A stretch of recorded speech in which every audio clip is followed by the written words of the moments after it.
Hello students, this is my Trivedi और आपका एक बार फिर से स्वागत है फिजिक्स की दुकान में। तो जैसे कि आप लोग जानते हैं, हम लोग अपनी कॉन्सेप्ट लिस्ट में आगे बढ़ रहे थे, कॉन्सेप्ट यूनिवर्सिटी की सीरीज में आगे बढ़ रहे थे। आज सीरीज का चौथा वीडियो है।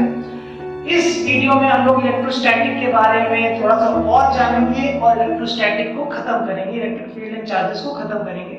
उसके बाद हम लोग अपने अगले चैप्टर की कॉन्सेप्ट ह्यूमस की सीरीज में आगे बढ़ेंगे। तो ये स्टार्ट करने से पहले मैं आपको एक बहुत ही मोटिवेशन वाली बात बताना चाहता हूँ, और जो आप अपने लिए सोचते हैं और जो आपको सोचना चाहिए, वो बात क्या है? लग चुकी है तलब मंजिल की, लग चुकी है तलब मंजिल की, खुद को आग में झोंक देंगे। लग चुकी है तलब मंजिल की, खुद को आग में झोंक देंगे। ठोकरें कहती है मारा जाएगा, लेकिन हौसले कहते हैं एक नहीं। चलिए इसी के साथ हम आज की वीडियो को स्टार्ट करें।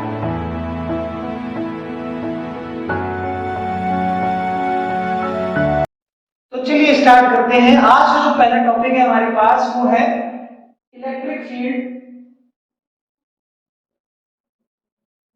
Due to charge sphere.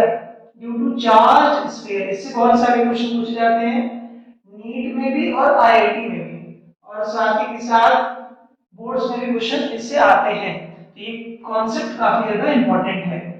इस देखो, ये जो चार्ज स्फीयर है ना, स्फीयर दो तरीके के हो सकते हैं। एक स्फीयर हो सकता है मेटल का स्फीयर,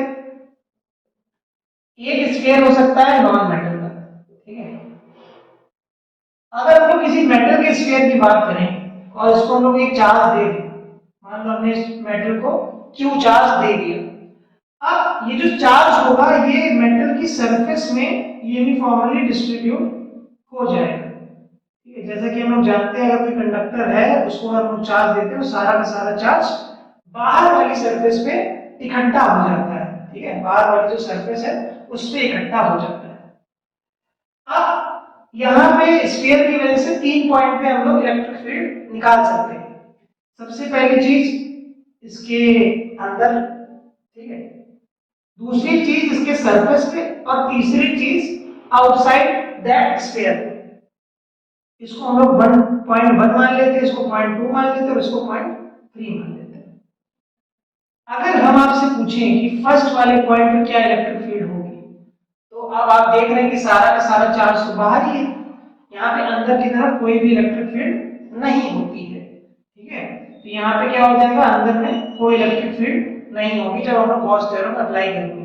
क्योंकि अगर हम लोग गॉसियन सरफेस बनाए और उसके अंदर चार्ज देखें क्यू इनसाइड, तो वो तो जीरो आना है, तो इसका मतलब अंदर क्या होगा, इलेक्ट्रिक फील्ड जीरो होगी, तो E1 की वैल्यू जीरो होगी। अगर हम लोग E2 की बात करें, तो E2 की बात करें, मान लेते हैं स्फीयर की रेडियस अगर कैपिटल R है, तो इस पॉइंट पे अगर हमसे पूछेगा क्या है इलेक्ट्रिक फील्ड, तो क्या बताओगे आप, K Q divide by r square. ठीक है, नॉर्मल एक पॉइंट चार्ज की वजह से जो होता है वही हो जाएगा। ठीक है, उसके बाद देखिए, अगर हमारे पास कोई एक पॉइंट है जो कि आउटसाइड द स्फीयर है, ठीक है, तो मान लेते हैं कि वो जो डिस्टेंस है यहां से वो है x। ठीक है, वो है x। तो अगर इस पॉइंट पे पूछ रहा है तो क्या करोगे, गॉसियन सरफेस कंसीडर करोगे, और जब गॉस लॉ अप्लाई करेंगे तो E3 की वैल्यू क्या आती है, kq/x²। ठीक है, तो ये आपको फॉर्मूला याद रखना है। यहाँ पे ये याद रखना है कि ये जो x है ये डिस्टेंस है सेंटर से इस पॉइंट की। ठीक है, यहाँ पे x है और यहाँ पे r जो है वो रेडियस ऑफ दिस स्फीयर थी। ठीक है, तो ये आपको बात याद रखनी है, कंफ्यूज नहीं होना है। बाकी इसमें कंफ्यूजन बहुत सारा होता है x और r में, तो एक बार इस वजह से इसको ध्यान रखेंगे। ठीक है, अब हम लोग बात कर लेते हैं नॉन मेटल। ये है नॉन मेटल। अब नॉन मेटल को अगर हम लोग चार्ज देंगे, अगर किसी नॉन मेटल को हम लोग चार्ज देंगे, तो सारा का सारा चार्ज क्या हो जाएगा, पूरी सरफेस में डिस्ट्रीब्यूट होगा, मतलब अंदर भी बाहर भी सब जगह डिस्ट्रीब्यूट हो जाएगा ऐसे। ठीक है, वो चार्ज डिस्ट्रीब्यूट हो गया। यहाँ पे भी 3 पॉइंट हो सकते हैं, एक पॉइंट जो होगा वो अंदर होगा, एक पॉइंट होगा सरफेस पे, और एक पॉइंट होगा बाहर, जिस जगह हम लोग इलेक्ट्रिक फील्ड निकाल सकते हैं। इस पॉइंट को भी नंबर 1 नाम दे देते हैं, इसको 2 नाम दे देते हैं और इसको 3 नाम दे देते हैं। अगर इस वाले स्फीयर के लिए हम लोग E3 पॉइंट में देखें, तो वो वही होगी जो इसके लिए थी, ठीक है। तो कितनी होगी, अगर इस डिस्टेंस को हम लोग इसके सेंटर से जो डिस्टेंस है वो मान लें x, तो इसकी क्या हो जाएगी k3/x²। अगर E2 पे देखें, सरफेस पे देखें, तो सरफेस पे क्या होगी k3/r²। लेकिन अगर हम लोग इसके अंदर देखें, अब की बार तो इसके अंदर चार्ज आ गया, इसका मतलब क्या है कि अब की बार इसके अंदर कुछ ना कुछ इलेक्ट्रिक फील्ड होगी। और वो इलेक्ट्रिक फील्ड कितनी होती है उसको मैं आपको बता देता हूं। देखिए ये, तो इसके लिए जो फॉर्मूला होता है, अगर इसकी स्फीयर की वॉल्यूम चार्ज डेंसिटी जो है वो रो है, तो इसके लिए जो आउट इनसाइड के लिए फॉर्मूला होता है वो होता है रो x divide by 3 epsilon not. ठीक है, तो ये आपको फॉर्मूले याद रखने हैं। इसकी मदद से आपका मेटल स्फीयर आए या नॉन मेटल स्फीयर आए तो इससे रिलेटेड आप क्वेश्चन सॉल्व कर सकते हैं। एक बात आपको और ध्यान रखनी है, कई बार आपसे ये बोल देता है मेटल की जगह आपसे ये कह देगा कि नॉन कंडक्टिंग शेल, तब भी आपके जो केस है तीनों के तीनों वैलिड होंगे, क्योंकि मेटल में क्या होता है खाली बाहर की सरफेस में चार्ज होगा।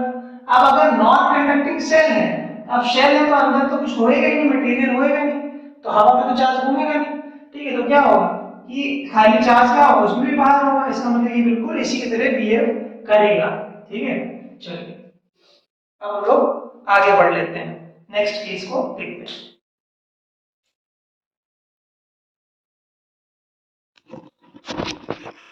तो अब हम लोग चलते हैं अपने अगले कॉन्सेप्ट की तरफ। अब हम लोग का जो है अगली चीज है वो electric field due to charged cylinder. ठीक है, अभी हम लोगों ने स्फीयर के बारे में पढ़ा, अब लोग पढ़ेंगे electric field due to charge cylinder. ठीक है, यूनिफॉर्मली चार्ज सिलेंडर आप इसके लिए कह सकते हैं। ठीक है, यूनिफॉर्मली चार्ज सिलेंडर। अब सिलेंडर भी हमारे दो तरीके के होंगे, एक सिलेंडर होगा मेटल वाला सिलेंडर और एक होगा नॉन मेटल वाला सिलेंडर। ठीक, मेटल वाला सिलेंडर में क्या होगा, देखो यहाँ पे एक सिलेंडर है, ये सिलेंडर में क्या होगा खाली चार्ज कहाँ होगा, बाहर होगा। कहाँ होगा चार्ज, खाली बाहर होगा, खाली चार्ज कहाँ होगा, बाहर होगा।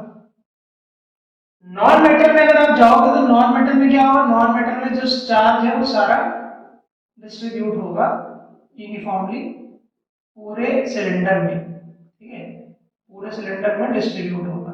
ठीक है, अगर हम लोग मेटल की बात करें तो इसमें भी तीन केसेस बनेंगे। क्या क्या केस बनेंगे, एक तो इनसाइड में, एक तो सरफेस में और एक आउटसाइड में। वन मान लो इसको टू मान लो, इसको थ्री मान लो।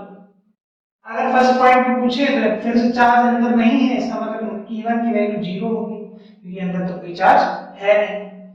उसके बाद अगर हम सरफेस की बात करें तो सरफेस पे कितना चार्ज होगा बताओ, सिग्मा अपॉन एप्सिलॉन नॉट, क्योंकि एक ये सरफेस है, एक ये सरफेस है, इसकी वजह से सिग्मा अपॉन 2 एप्सिलॉन नॉट, इसकी वजह से सिग्मा अपॉन 2 एप्सिलॉन नॉट, तो टोटल हो गया सिग्मा अपॉन एप्सिलॉन नॉट।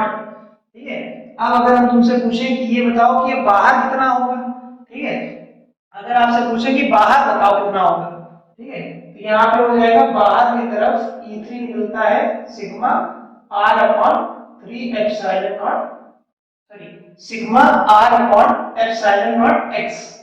ठीक है, क्या फॉर्मूला होता है, sigma r upon epsilon naught x। ठीक है, sigma r upon epsilon naught x। ठीक है, तो इनसाइड, सरफेस और आउटसाइड, इन्हीं तीन केसेस के अलावा और कोई केस आपसे नहीं पूछा, और कोई केस हो भी तो नहीं सकते हैं ना। अब आते हैं हम लोग नॉन मेटल। ठीक है, नॉन मेटल में क्या होगा, अगर यहाँ पे क्या होगा कि भाई अगर अंदर पूछोगे या सरफेस पे पूछोगे या बाहर पूछोगे तो तीनों केसेस में इसके मुकाबले अलग अलग आनी है। ठीक है, इनसाइड पूछते हैं तो इनसाइड में हम लोग गॉस लॉ अप्लाई करेंगे, हम लोग एक सिलेंडर का एक पार्ट कट करेंगे, फिर उसमें हम लोग अलग से गॉस लॉ लगाएंगे। ठीक है, अलग से क्या लगाएंगे, गॉस लॉ लगाएंगे। ठीक है, तो इसके लिए अगर आपसे कहे कि ये बताओ कि इनसाइड में कोई पॉइंट है, इनसाइड में कोई पॉइंट है, आपसे कहे कि ये बताओ कि इसके लिए क्या इलेक्ट्रिक फील्ड आएगी। ठीक है, तो इनसाइड के लिए होता है रो x अपॉन 2 एप्सिलॉन नॉट। ठीक है, क्या फॉर्मूला होता है, रो x upon 2 epsilon naught. x क्या है, ये डिस्टेंस है सेंटर लाइन से, ठीक है, सेंट्रल एक्सिस से इस पॉइंट की जो डिस्टेंस है उसको हम लोग x कहेंगे, ठीक है, रो x अपॉन 2 एप्सिलॉन नॉट। अब यही चीज अगर सरफेस पे पूछ ले, E2 ये सरफेस पे पूछ ले, मान लो इसका a जो रेडियस है क्रॉस सेक्शन की वो है r, तो इसके लिए क्या हो जाएगा, रो r अपॉन 2 एप्सिलॉन नॉट। ठीक है, रो r अपॉन 2 एप्सिलॉन नॉट। अगर कहां पूछे, सरफेस पे पूछे, तो ये हो जाएगी रो r अपॉन 2 एप्सिलॉन नॉट। ठीक है, अब अगर आपसे ये भी पूछ सकता है, अब ये बताओ कि ये बताओ कि यहाँ पे कितनी होगी आउटसाइड वाले पार्ट में, E3 की वैल्यू पूछे, ठीक है, तो ये क्या हो जाएगा, sigma sorry rho r square divide by 2 epsilon naught x। ठीक है, x क्या है, सेंट्रल एक्सिस से इसकी डिस्टेंस, तो ये हो गया नॉन मेटल ये हो गया, और ये मेटल भी है। एक बार फिर से कहेंगे, अगर कोई खोखला नॉन कंडक्टिंग सिलेंडर है, ठीक है, नॉन मेटल सिलेंडर है, तो भी ये सारी चीजें एप्लीकेबल है जो इस वाली लिए हैं, ठीक है, क्योंकि ये क्या है, नॉन मेटल हॉलो है। अगर कोई चीज नॉन मेटल और हॉलो, तो चार्ज तो खाली बाहर रहेगा, हॉलो है क्योंकि अंदर तो कुछ होगा नहीं मटेरियल, तो चार्ज नहीं होगा। इस वजह से नॉन मेटल हॉलो सिलेंडर के लिए भी ये वाला पार्ट एप्लीकेबल है, वहां पे आप ये यूज कर सकते हैं। ठीक है, चलिए अब हम लोग पढ़ लेते हैं थोड़ा सा आगे। अगला जो पार्ट आता है वो है इलेक्ट्रिक फील्ड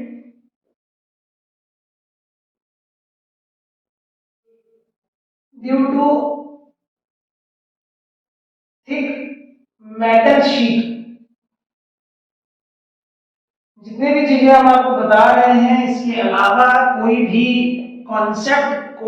कॉन्सेप्ट इससे बाहर नहीं आएगा, इसलिए जो भी कॉन्सेप्ट वाली सीरीज है इसको आप जरूर देखिए, पूरी एंड तक देखिए, इससे आपको काफी ज्यादा फायदा मिलेगा। किसी भी प्रकार का, किसी भी तरह का क्वेश्चन, चाहे वो सिलेंडर का हो, स्फीयर का हो, ठीक है, रॉड का हो, या नॉन यूनिफॉर्म, अभी आगे केस आएंगे नॉन यूनिफॉर्म वाला थोड़ा सा, ठीक है, उसको कैसे हम लोग निकालते हैं, वो सारी की सारी चीजें इस कॉन्सेप्ट वीडियो में कवर होगी। तो बिल्कुल भी इस कॉन्सेप्ट वीडियो को छोड़े नहीं, पूरा कॉन्सेप्ट वीडियो कवर करें, और आपका इलेक्ट्रिक फील्ड एंड चार्जेस पूरी तरीके से कंप्लीट हो जाएगा, और उससे बाहर क्वेश्चन नहीं आने वाला है। ठीक, चलिए अगली चीज है हमारे पास electric field due to thick metal sheet. अब मान लो कि ये मेटल शीट थिक नहीं है, ज्यादा थिक नहीं है, हल्की फुल्की थिक है ना, ज्यादा थिक नहीं, ठीक है, हल्की फुल्की थिक है, ज्यादा खाना पीना नहीं खाया है इसने, तो क्या होगा, अगर इस पॉइंट पे पूछे बताओ भैया कितनी इलेक्ट्रिक फील्ड है, ये पॉइंट 1 मान लो, इसको पॉइंट 2 मान लो, इसको पॉइंट, और इसके बीच में कहीं पॉइंट मान लो 3। अब अगर ये ज्यादा मोटी नहीं है, मतलब जो इसका डायमीटर ये काफी ज्यादा मोटा नहीं है, बहुत ही पतला सा है, ठीक है, तब अंदर की तरफ जो इलेक्ट्रिक फील्ड होगी वो जीरो होगी, क्योंकि जब डिस्टेंस ही नहीं होगी, उनके बीच में गैप ही नहीं होगा, ज्यादा तो उसके बीच में कोई इलेक्ट्रिक फील्ड हम लोग नहीं कंसीडर करेंगे, क्योंकि मेटल सारा का सारा डिस्ट्रीब्यूट हो गया। अगर इस पॉइंट पे पूछे तो इस पॉइंट पे क्या होगा, सिग्मा अपॉन एप्सिलॉन नॉट, ये नॉर्मल जैसा होता है, इस वाले की वजह से सिग्मा अपॉन 2 एप्सिलॉन नॉट, इस वाले की वजह से सिग्मा अपॉन 2 एप्सिलॉन नॉट, अब दोनों के बीच में डिस्टेंस ज्यादा तो है नहीं, ठीक है, तो एक एक प्लेन शीट की तरह वर्क करेगी, इधर प्लस इधर भी प्लस, तो इस सरफेस की वजह से सिग्मा अपॉन 2 एप्सिलॉन नॉट, इस सरफेस की वजह से सिग्मा अपॉन 2 एप्सिलॉन नॉट, तो टोटल आंसर आ जाएगा सिग्मा अपॉन एप्सिलॉन नॉट। इस पॉइंट पे जो वैल्यू आएगी वो आएगी सिग्मा अपॉन एप्सिलॉन नॉट। वैसे इस पॉइंट पे भी वैल्यू कितनी आएगी, इस पॉइंट पे भी वैल्यू आएगी सिग्मा अपॉन एप्सिलॉन नॉट, ठीक है, अगर इनसाइड पूछेगा तो वो 0 होगा। अब दूसरा केस आता है कि अगर ये जो मेटल शीट है थोड़ी ज्यादा मोटी, मान लो इसकी जो मोटाई है वो डी है, ठीक है, मोटाई क्या है डी, और इसमें हमने चार्ज को डिस्ट्रीब्यूट कर दिया, ठीक है, हमने क्या किया, इसमें हमने चार्ज को डिस्ट्रीब्यूट कर दिया, हमने क्या किया, इसमें हम लोगों ने चार्ज को डिस्ट्रीब्यूट कर दिया। अब मान लो ये जो मेटल शीट है काफी ज्यादा थिक है। अब एक चीज देखिए, यहाँ पे जो चार्ज है मान लीजिए अंदर भी डिस्ट्रीब्यूट हो गया है, क्योंकि इसकी भी कुछ डायमेंशन है, पहले तो इसकी भी डायमेंशन नहीं मानी थी हम लोगों ने, तो इसकी भी कुछ डायमेंशन है, ठीक है। अब आपसे पूछे ये बताओ कि ये जो चार्ज शीट है, मेटल की शीट है, इसमें कितना, इसमें आपके पास कितना इलेक्ट्रिक फील्ड होगी तीनों पॉइंट पे, इस पॉइंट पे या इस दोनों पॉइंट पे, मान लें कि इस पॉइंट पे पूछे और इस पॉइंट पे पूछे, यानी सरफेस पे पूछे और आउटसाइड वाले पॉइंट पे पूछे, तो कितना कितना होगा, ठीक है। अगर इसका मान लेते हैं कि जो हमारी वॉल्यूम चार्ज डेंसिटी है वो है सिग्मा। अब देखो ये वायर की तरह बन गया, सिलेंड्रिकल वायर की तरह बन गया कि नहीं, एक वायर की तरह बन गया। यहाँ पे एक शीट है जिसकी मोटाई दी है हमको, ठीक है, ये मोटाई दी है, ठीक है। इसकी जो वॉल्यूम चार्ज डेंसिटी है वो हमको क्या दी है, रो दी है। आप तुमसे पूछे कि बताओ ये दोनों पॉइंट पे कितनी होगी, ठीक है। अगर हम लोग दो पॉइंट यहाँ पे ले लें, एक पॉइंट वन इसके इनसाइड ले लें और एक पॉइंट वन टू आउटसाइड ले लें, तो अगर आपसे पूछे कि बताओ भैया कि ये बताओ कि आउटसाइड वाले में कितनी इलेक्ट्रिक फील्ड होगी और इनसाइड वाले में कितनी इलेक्ट्रिक फील्ड होगी, ये हमसे पूछे तो कैसे बताएं। मान लेते हैं कि अगर एक्स डिस्टेंस पे पूछ रहा है, ठीक है, इनसाइड का एक्स डिस्टेंस पे पूछ रहा है, अगर इसकी जो वॉल्यूम चार्ज डेंसिटी है वो रो है, ठीक है, तो इसके लिए क्या फॉर्मूला आएगा, E1, अगर पॉइंट वन मान लें इसको, इसके लिए होगा रो x अपॉन 2 एप्सिलॉन नॉट, ठीक है, रो x अपॉन 2 एप्सिलॉन नॉट, ये हमको याद रखना है। अब आउटसाइड वाले पॉइंट के लिए पूछ दे, इसका जो डायमीटर है वो d है, तो आउटसाइड वाले पॉइंट के लिए क्या आएगी, E2 इक्वल टू आएगा रो d अपॉन 2 एप्सिलॉन नॉट, ठीक है। तो दोनों पॉइंट पे हम लोग आसानी से निकाल सकते हैं, ठीक है, ये हमारा आंसर है। तो अब थोड़ा सा और आगे बढ़ लेते हैं। आगे हम लोग को जो देखना है बहुत ही ज्यादा इंपॉर्टेंट है, बिल्कुल ध्यान से देखेंगे पूरी सीरीज को, थैंक यू। अब जो हमको देखना है वो है electric field due to, sorry, electric field near charge conductor,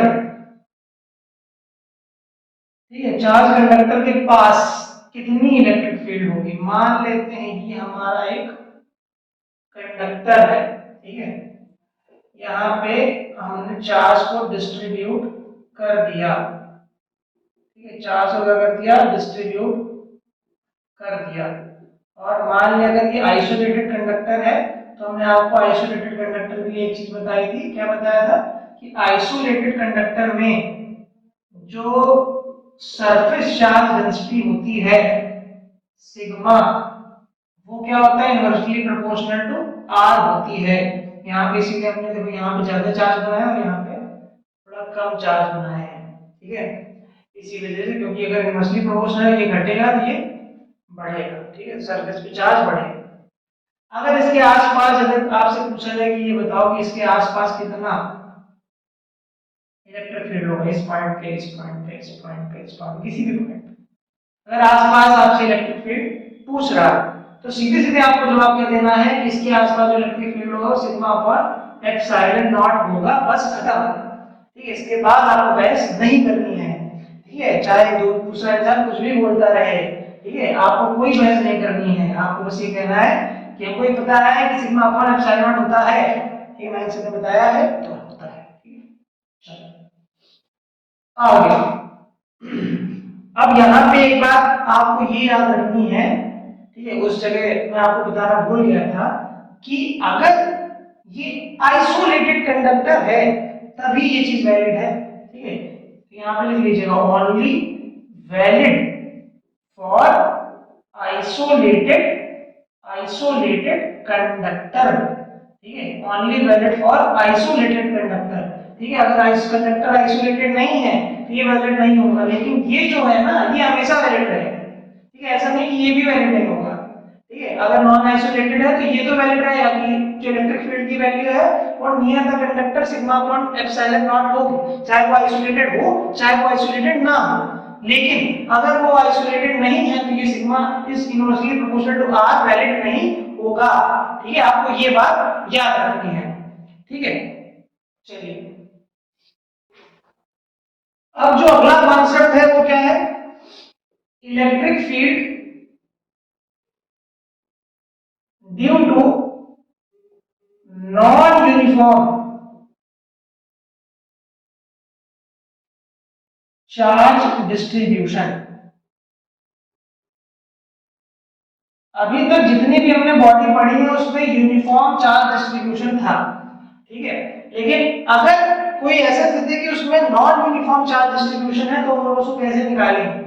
ठीक है, मैं आपको एक बता दूंगा, उसी तरीके से आपको दूसरे भी कंसीडर करने हैं। ठीक है, जैसे मान लीजिए हमारे पास एक रॉड है, क्या है, रॉड, ये हमारे पास रॉड, ठीक, इसकी लेंथ हमको दी है एल। ठीक है, अब आपसे पूछ रहा है इस रॉड की वजह से किसी इसकी एक्सिस पे, इस रॉड की एक्सिस पे किसी पॉइंट P पे हमसे पूछ रहे ये बताओ भैया इसमें कितनी इलेक्ट्रिक फील्ड होगी अगर इस रॉड में जो चार्ज डिस्ट्रीब्यूशन है वो लैम्डा की वैल्यू cx स्क्वायर की फॉर्म में है, cx स्क्वायर कूलम, सॉरी तो cx स्क्वायर की फॉर्म में डिस्ट्रीब्यूटेड है।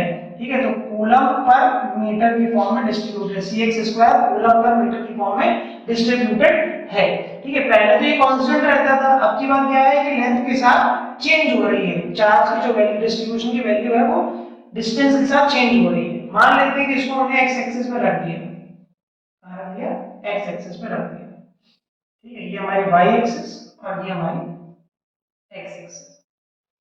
अब ये तो एल है, ठीक है, यहां से जो डिस्टेंस दी है वो मान लेते हैं कुछ दी है आर। ठीक है, यहां से जो डिस्टेंस दी है, इसके एंड से जो डिस्टेंस दी है वो कितनी दी है, आर। अब इसकी वजह से निकालना है तो सबसे पहला स्टेप क्या रहेगा, आपको इसका एक छोटा सा एलिमेंट लेना पड़ेगा। ठीक है, मान लेते हैं x डिस्टेंस पे हमने एक छोटा सा क्या ले लिया, एक एलिमेंट ले लिया, इस x डिस्टेंस पे एक छोटा सा एलिमेंट ले लिया। अब इस एलिमेंट पे आपको सबसे पहले क्या निकालना पड़ेगा, चार्ज। मान लेते हैं इस एलिमेंट पे जो चार्ज है वो dq है, तो अगर आपसे पूछे dq की वैल्यू कितनी होगी, dq की वैल्यू अब हमको जानते हैं कि जो लैम्डा होता है वो क्या होता है, बताओ लैम्डा की वैल्यू क्या होती है, चार्ज पर यूनिट लेंथ होती है। अब मान लेते हैं इसकी लेंथ dx है, कितनी लेंथ है, इसकी लेंथ है dx, तो यहाँ पे जो चार्ज होगा dq की वैल्यू जो होगी वो होगा लैम्डा इनटू dx। लैम्डा की वैल्यू क्या है, cx स्क्वायर dx, तो dq की वैल्यू हमारी आ गई cx स्क्वायर dx। अब जब dq की वैल्यू मिल गई, अगर हम लोग इलेक्ट्रिक फील्ड निकालने इस पॉइंट पे इस छोटे से एलिमेंट की वजह से, वो कितनी होगी, d is equal to k dq divide by, अब डिस्टेंस बताओ भैया यहां से डिस्टेंस कितनी है, अगर आप एलिमेंट की डिस्टेंस इस पॉइंट से पूछी जाए तो क्या आप लोग ये कहेंगे कि इसकी डिस्टेंस है l plus r minus x। जी हाँ, ठीक है, l में r प्लस करो और उसमें से x हटा दो तो ये डिस्टेंस आ जाएगी, तो इसका स्क्वायर और इसको कर दोगे इंटीग्रेट। जैसे ही आप इंटीग्रेट करोगे तो आपको वैल्यू मिल जाएगी इलेक्ट्रिक फील्ड की इस पॉइंट पे। ठीक है, तो ऐसा नहीं कि हर बार आपको रॉड मिल जाएगा, रॉड की जगह आपको हो सकता है स्फीयर मिल जाए। ठीक है, तो स्फीयर के हिसाब से आपको एलिमेंट लेना पड़ेगा। ठीक है, स्फीयर के हिसाब से आप उसमें एलिमेंट लें, अगर आपको रॉड मिल गया तो इसके हिसाब से एलिमेंट लें। ठीक है, तो जैसे चीज आपको मिलेगी, डिस्क मिल गई तो उसके हिसाब से आप एलिमेंट लेंगे। ठीक है, तो जो भी चीज मिल गई है आपको, जो भी चीज क्वेश्चन में दी जाएगी उसके हिसाब से आप उसका एक छोटा सा एलिमेंट ले लेंगे, उसके बाद उसमें चार्ज निकाल लेंगे, चार्ज निकालने के बाद इलेक्ट्रिक फील्ड निकालेंगे, इलेक्ट्रिक फील्ड उस छोटे से एलिमेंट की वजह से आएगी, उसको इंटीग्रेट करेंगे तो पूरी इलेक्ट्रिक फील्ड आपको मिल जाएगी। ठीक है, तो ऐसे नॉन यूनिफॉर्म वाले हम लोग सॉल्व करते हैं, नॉन यूनिफॉर्म चार्ज डिस्ट्रीब्यूशन के क्वेश्चन ऐसे सॉल्व करते हैं। तो बस इसके अलावा इलेक्ट्रिक फील्ड एंड चार्जेस में कोई प्रकार के क्वेश्चन नहीं आ सकते हैं। इस कॉन्सेप्ट सीरीज को अगर आपने रिवाइज कर लिया इसके जरिए तो आपके कोई भी क्वेश्चन गलत नहीं होने हैं, ये मेरी गारंटी है। ठीक है, तो thank you so much for watching the complete series, और आपका दिन शुभ रहे और आपका रिवीजन अच्छा रहे, और चैनल को सब्सक्राइब करना ना भूलें, क्योंकि अगर आपको आगे भी पढ़ना है तो आपके पास नोटिफिकेशन भी आनी चाहिए, नोटिफिकेशन आने के लिए आपको चैनल को सब्सक्राइब करना पड़ेगा, कर दीजिएगा। चलिए, थैंक यू।